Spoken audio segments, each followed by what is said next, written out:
अच्छा दोस्त कितने के हो गए हो? क्या तुम्हें गुजरा हुआ हर पल याद है?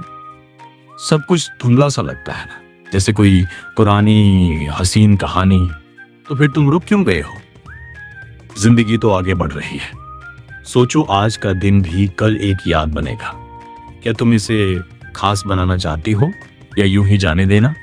चलो फिर थोड़ा हंसो, थोड़ा मुस्कुराओ, थोड़ी मस्ती करो, नाचो गाओ और आज के दिन को एक और हसीन याद बना लो।